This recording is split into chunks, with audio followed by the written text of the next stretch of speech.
Ako'y Pinoy! Ako'y hindi sanay sa wika ng mga banyaga.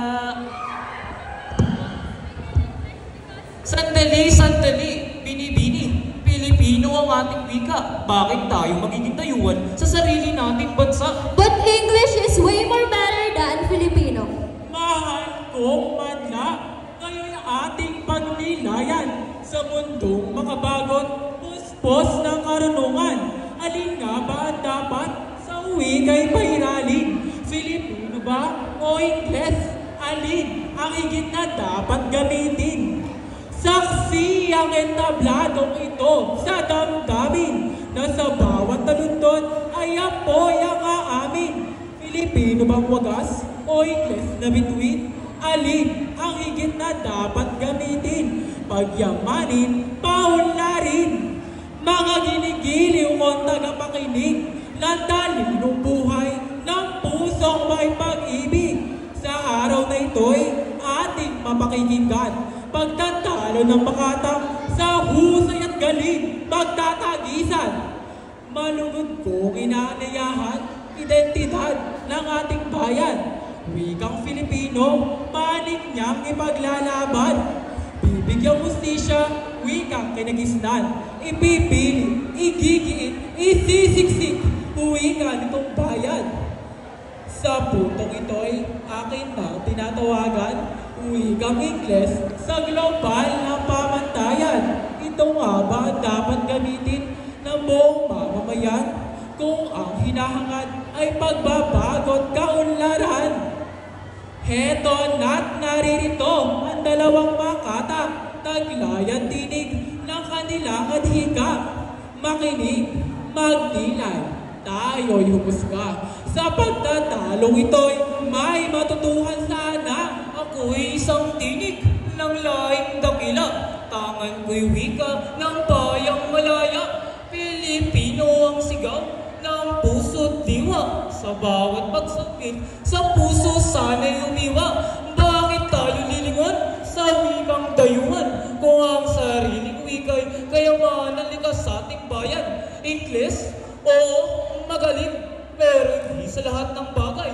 Damdamin ang inumubay. Sa English mo, isasalaysay. Sabay iyak katakbay. Wika'y pagkakakilanlan, haligi ng ating bayan. Pilipino ang sinisigaw ng pusong makabayan. Sa tula, sa panata, sa galit o pag-ibig. Pilipino ang tunay na wika ng puso't panaginip. Ngunit paano ka uunlad kung isa lang ang salamin? Sa wikang Ingles, mundo'y mas madaling abutin. Ito'y wika ng siyensya, negosyo at kaalaman. Sa globalisasyon, Ingles ang sandata sa digmaan. Hindi ko sinasabing kalimutan ang sarili, maging bukas ang isip. Iyan ang aking sinasabi. Paano ka makikipagsabayan sa bansang mas maunlad kung sa sarili mong wika'y limitado lamang usad? Makabago ang panahon, huwag tayong maiwan. Ingles ang tulay sa tagumpay na inaasam. Sa pandaigdigang kaligsahan, wika ng progreso ng agham at tagimuan. Ang tunay na susi, tagumpay ng ating lahi. Hindi ko tinatakwil ang lakas ng banyaga. Ngunit sa pagpili, may puso't tangal na dapat isama. Uunlad ka nga, pero sa anong malaga? Kung ang sarili mong wika'y tilabo na lamang sa alaala. Pilipino ang ugat, ang diwa, ang kaluluwa. Pag ito'y nawala, ano pa ang pagkatao mo sinta? Katinglis man ay gamitin sa agam at sining. Huwag kalilimutan, Pilipino ang dapat laging dinggin. Ang wika ng bayan ay ating dangal. Tulad ng watawat, ito ay banal. Kung sa English tayo laging susuko, baka sa sarili, tuluyan tayong maglang. Makadairog ko, halina't pakinggan. Ang katotohanay, huwag nating iwasan. Sa Ingles, ang mundo'y bukas at malawak. Daan tungo sa tagumpay na tapat at tiyak. Hindi ko'y tinatanggi, hindi ko'y kinahihiya. Ngunit paano sa agham at teknolohiya kung ang Filipino'y kulang sa katawagan? Ingles ang tulay sa kaunlaran nitong bayan. Kaya't kung nais mong ikaw ay makipagsabayan sa pandaigdig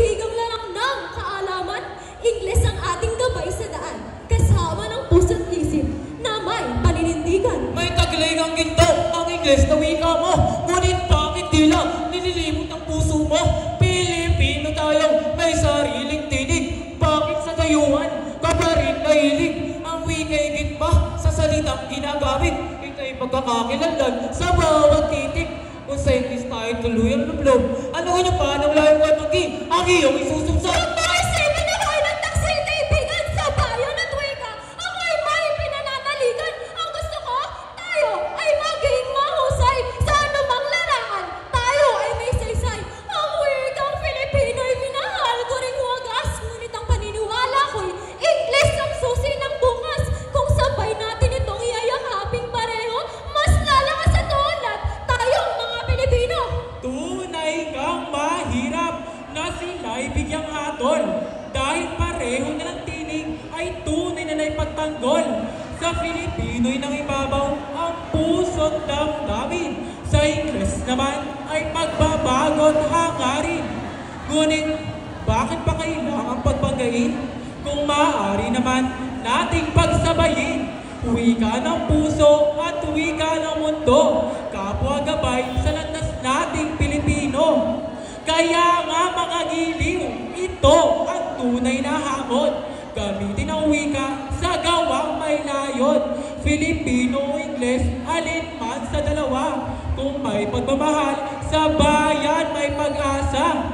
Kaya't huwag pairalin ang galing sa dalawa. Dahil sa dulo, ito'y kapakinabangan ng bansa nating isinisinta.